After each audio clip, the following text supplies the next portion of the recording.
ಕರ್ನಾಟಕದಲ್ಲಿ Rapido, Uber, bike taxi ಚಲಾಯಿಸುತ್ತಿದ್ದವರಿಗೆ ಆತಂಕ ಶುರುವಾಗಿದೆ.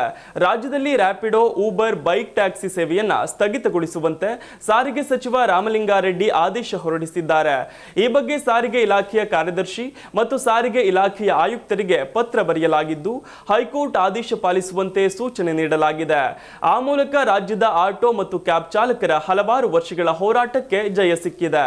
ಮೋಟಾರ್ ಸೈಕಲ್ಗಳನ್ನು ಸಾರಿಗೆ ವಾಹನಗಳಾಗಿ ನೋಂದಾಯಿಸಿ 2022ರಲ್ಲಿ ಸಲ್ಲಿಸಿದ ಅರ್ಜಿಗಳನ್ನು ಪರಿಗಣಿಸುವಂತೆ ರಾಜ್ಯ ಸರ್ಕಾರಕ್ಕೆ ನಿರ್ದೇಶನ ಕೋರಿ Uber India systems private limited, ANI technologies private limited ಮತ್ತು ಇತರರು ಅರ್ಜಿ ಸಲ್ಲಿಸಿದ್ದರು.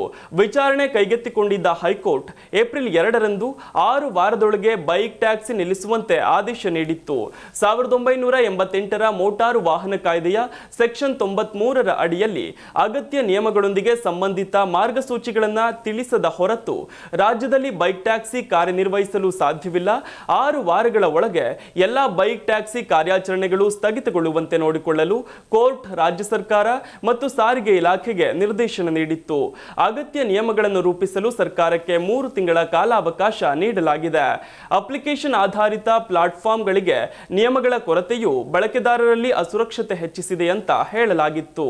ಸದ್ಯ ಹೈಕೋರ್ಟ್ ಆದೇಶ ಕಾರ್ಯಗತಗೊಳಿಸಲು ಕ್ರಮ ತೆಗೆದುಕೊಳ್ಳುವಂತೆ ಸೂಚನೆ ನೀಡಲಾಗಿದೆ. 6 ವಾರಗಳ ನಂತರ ಬೈಕ್ ಟ್ಯಾಕ್ಸಿ ವಿರುದ್ಧ ಸಾರಿಗೆ ಇಲಾಖೆಯ ಅಧಿಕಾರಿಗಳು ಕ್ರಮ ಕೈಗೊಂಡಿದ್ದಾರೆ.